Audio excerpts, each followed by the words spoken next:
नमस्कार। आप देख रहे हैं बंगभूमि न्यूज। सड़क सुरक्षा पर एक बार फिर गंभीर सवाल खड़े हो गए हैं। पश्चिम बंगाल के सालानपुर थाना इलाके से एक बेहद दर्दनाक खबर सामने आ रही है। शनिवार सुबह तेंदुआ मोड़ के पास ईसीएल के कोयला लदे डंपर ने स्कूटी सवार एक युवती को रौंद दिया, जिससे वह गंभीर रूप से घायल हो गई।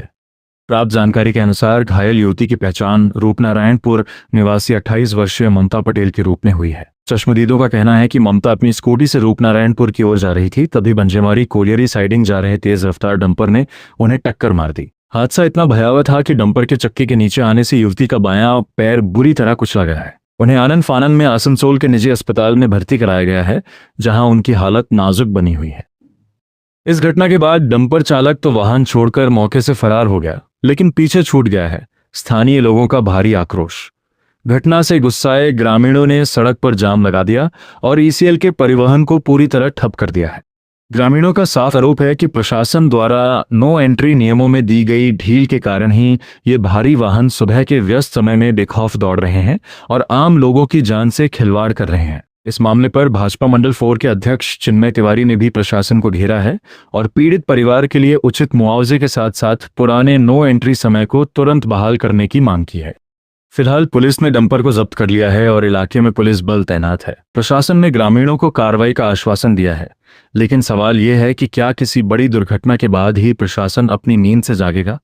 क्या नो एंट्री के नियमों का पालन सुनिश्चित करना इतना मुश्किल है कि अब आम नागरिकों को अपनी जान गंवानी पड़ रही है?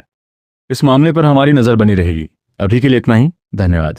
যে সমস্ত প্রাইভেট হাইওয়েগুলো আছে সেই প্রাইভেট হাইওয়েগুলো ট্রান্সপোর্টার মানে ইয়ে কয়লা নিয়ে আসছিল, তখন বাচ্চা মেয়ে 18+ আছে, উনি স্কুটি নিয়ে আসছিলেন, তার সাথে অ্যাক্সিডেন্ট হয়। তার যার জন্য সমস্ত ইসিএল এর হাইওয়ে যেগুলো আছে সেই হাইওয়ে গুলোকে আটকানো হয়েছে এবং বাকি রোডটা যেটা আছে সেটা পুরোপুরি স্বাভাবিক করা আছে। বাস ট্রাক যেগুলো আছে সেগুলো সমস্ত চলছে, কিন্তু ইসিএল এর যে সমস্ত গাড়িগুলো আছে সেগুলো এখনো পর্যন্ত আটকানো হয়েছে। কারণ যতক্ষণ না কম্পেনসেশনের ব্যাপার আছে, মেয়েটি যেটা আছে লেগেছিল গুরুতর ভাবে লেগেছে এবং তাকে হসপিটালও নিয়ে যাওয়া হয়েছে এবং তার কম্পেনসেশনের যে ব্যাপারটা আছে সেই ব্যাপারটা যতক্ষণ পর্যন্ত একটা কোনো ফ্যাসলাতে আসছে না ততক্ষণ পর্যন্ত ইসিএল এর গাড়ি এখন আপাতত শুধুমাত্র ইসিএল এর গাড়ি আটকেছে। হ্যাঁ, শুধুমাত্র ইসিএল এর গাড়ি আটকানো হয়েছে, বাকি যে সমস্ত পাবলিক ট্রান্সপোর্ট আছে সেগুলো সবগুলোই চলছে। কিছুদিন এক সপ্তাহ ব্যাপী সরকার থেকে একটা